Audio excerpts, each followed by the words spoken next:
So I'm very grateful to have Guy Forsythe. He is from Crying Rocks Ministry. And Guy, thank you so much for giving me this opportunity to interview you. Well, thank you for coming. I appreciate the opportunity to be interviewed. Great. So tell us about yourself, your science background, and let's start there. Okay. My science background is really pretty basic, just some biology, chemistry, and physics at college level. I was actually a technology teacher, so my degree is in industrial technology rather than in a science field, but of course we're applying science all the time in technology, particularly physics and chemistry.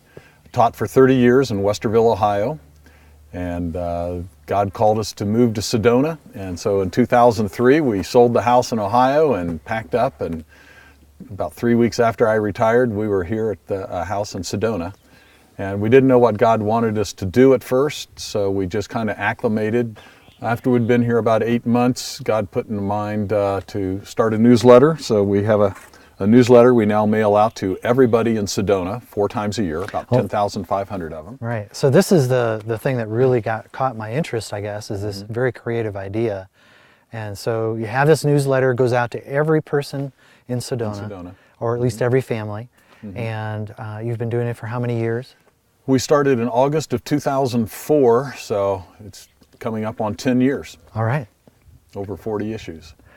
Amazing. It is a 4-page newsletter. Does it come out in 4-color process? It's always 4-color process, the whole thing. Okay. Yes. And what kind of response do you get from the newsletter? The response has actually died down quite a bit the last few years. Everybody knows we're here and we're staying. In the beginning, got positive comments and got some negative comments. I've been called things I won't repeat here.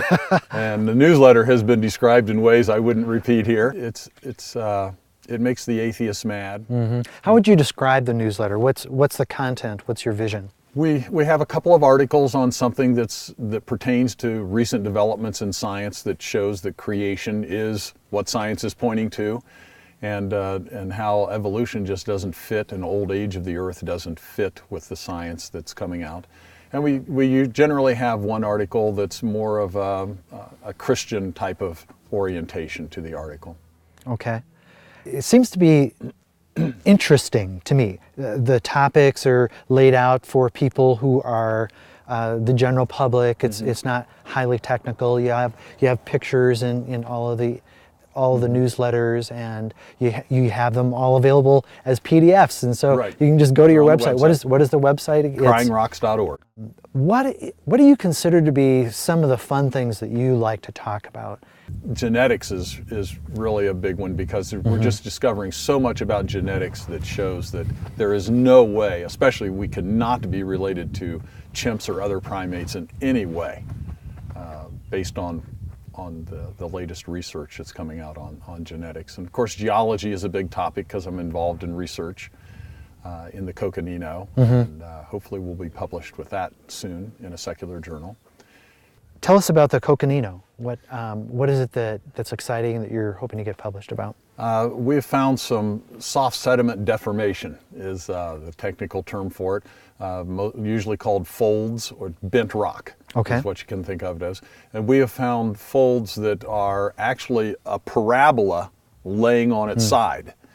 And sometimes the parabola is incomplete, it just kind of comes up like that. And as we've looked through the literature, seeing what people in the past have had to say about this kind of thing, we found that it's pretty much unanimous that it's the result of deposition in water. And the coconino is important because it's a sandstone, and the naturalists, the evolutionists, tend to say every sandstone was at least predominantly deposited by air, or aeolian. It's picking up the sand from one place and depositing it someplace else, and that's called aeolian in deposition. And the big deal about that is that it used to be slow and gradual processes for everything. Well, then they had to give up on mudstone, because now it's been shown mudstone, and that's about 60% of the strata, is deposited in catastrophes. Limestone, we've shown that it's catastrophic in a lot of places and probably everywhere. Then we come to sandstone, which is the third type of stone.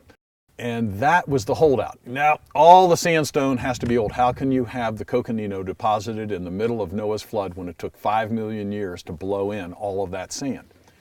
So by showing that the coconino was deposited in water, we basically are showing that all of the strata was pretty much deposited in water. There's some that may be some air deposition, particularly since the flood. There's a lot of air deposition, the Sahara Desert, that sort of thing.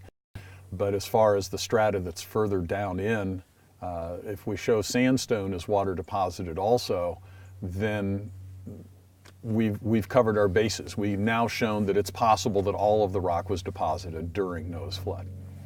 The coconino that you're talking about locally, is this somewhat unusual to find these curves, or is it also found in the Grand Canyon? It's not found anywhere else but in Sedona. There may be one slight one down around Pine, Arizona. John happened to have a photograph. I'm working with John Whitmore on the research. But what we found in Sedona is totally unique to the coconino. We have a steeper angle to the dip of the crossbed. Normally you have flat strata. The coconino in Sedona and all northern Arizona is laid down at an angle, so you have all of these crossbeds. And the crossbed dip here is higher than it is anywhere else by a couple of degrees on average. And so we think that the water was a little more active here, and that allowed the possibility of these folds to occur during deposition. More active water. More active water, yes. Okay. What do you consider to be the best evidence in favor of creation? I like Russ Humphrey's work with magnetic fields, Okay. which is kind of geophysics. It's just fascinating that his cosmology has a starting point where he has been able to predict, or if it's already known, it fits within his mathematical expression, the magnetic force of every body that we can take the magnetic force of. Moons, planets, stars, they all fit. Now, I know he's made predictions. With what he's done. And he made predictions regarding several of these planets, and then since then they've verified. They've been able to verify his predictions. Yes, when they sent the probe up to look at Neptune and Uranus, I guess it's Uranus now. That's a throwback to elementary school. NASA predicted what they thought the magnetic field would be, and they missed it by a factor of 100,000. Huge difference. Russ predicted it and came within a couple of percent of what the actual magnetic field is. And one that's really significant, the Earth's magnetic field is decreasing at an incredibly rapid rate, a half-life of 1,500 years. Every 1,500 years, the field loses half of its power. And we know it's decreased 28% just in the last 1,000 years. And that just doesn't fit with the dynamo theory that the naturalists have, where there's an electric current being generated. And in fact, even though that's always taught, that's the way it's done, they can't make the math work. The core of the Earth is too small, and the rotation of the Earth is too slow to generate a field as great as what it is right now, let alone much more powerful in the past. And then he predicted Mercury's decrease in magnetic field. They sent a probe up in the 70s, measured the magnetic field. They sent another one up, and just a couple of years ago, it measured the magnetic field. And in advance, Russ predicted that it would decrease around 6%. It was actually a little more than 6%. So in 25 years, it decreased 25%. Everything's decreasing. It's all running down like everything else. And the Earth's magnetic field is decreasing at a rate that is much, much too rapid to be explained by a dynamo. So I like that evidence. I like what's being done in genetics. It's now being shown that it's a mathematical impossibility for us to be related to chimpanzees. And all these reports of 2% difference and that kind of thing, they leave out indels, which amounts to 3% difference. They leave out duplications, which is 6%. They only give you the percentage of aligned DNA. So the pan-genome study that was done that looked at all 3 billion nucleotides or base pairs in the human genome and compared them to the chimp, 2.4 billion aligned. 0.6 did not. In other words, they couldn't find a similarity great enough. Here's the human strand, here's the chimp strand. I take a bit of the human. Now let's find it on the chimp. I can't. There's nothing even close. what was so striking for me, I interviewed Kevin Anderson regarding yeah, this. Yeah, I've learned a lot of my genetics from Oh, Kevin. you have? Okay. Yeah. So, yeah, what was so striking is actually looking at the data, and you can see the human genome and how it looks, and you know, the little stripes, and then you'd see the chimpanzee genome and all the color variations and the color code representing the various chromosomes. And so they were picking and choosing various chromosomes in order to match up with the human Right. number one chromosome. Yeah. It's like, well, this is like taking puzzle pieces from another game and trying to match it up with this, or various games. It just, because it was not just one chromosome, it was a variety of chromosomes to match to the one, the human chromosome number 1, and then Right. human chromosome number 2, and so on. And so just the cherry picking method is, I'm sure that that is not the kind of thing that would be talked about in Time magazine to the generic, to the public. What they hear is, oh, there's just 1.5% difference between and us and chimps. Well, if we had a chimp here, I think there would be a fair amount of difference. You know, the behavior, the appearance, everything. It just is ridiculous, and it was used for, I don't know, scores of years.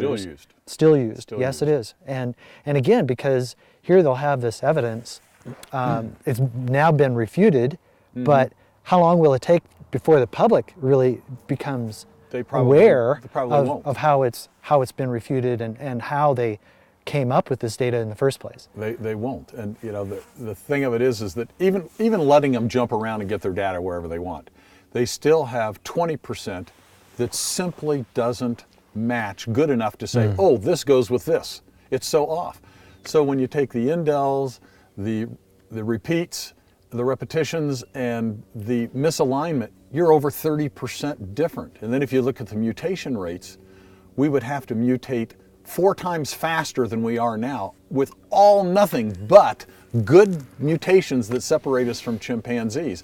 And it's a mathematical impossibility.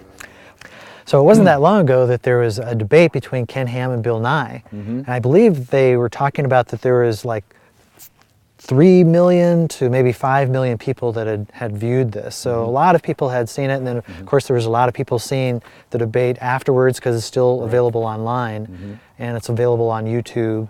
A lot of people have purchased copies of it. I know you watched the debate? You have some insight into what was going on there? You know, Bill Nye really opened up a door that is interesting, because he did not want to recognize the difference between operational science, doing physics in the laboratory, and historical science, going out and looking at a rock and trying to figure out what happened. Right. This is one of the things I think that Ken Ham did very well at, actually, is differentiating those two. But Bill just didn't want to grab a hold of it. But he brought up the idea of the crime scene investigation and how they use physics to figure out, and chemistry to figure out what happened in the past. And he's absolutely right. It's a great example. But what he left out was that they are working with a detective.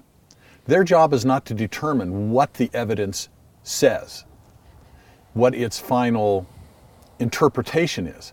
Their job is to do the physics and chemistry to come up with data. Now we go into a courtroom. And in that courtroom, one person on one side of the courtroom says, I'm going to present a scenario, and I'm going to show you how all of this evidence fits in the scenario. And when I get done, you'll see that this is the accurate scenario, and he did it. And then the other side stands up and says, I'm going to introduce evidence and a scenario, and I'm going to show you how from this evidence, my scenario is accurate and my client was nowhere near the scene. And now they use the same evidence, because they have to give each other their evidence.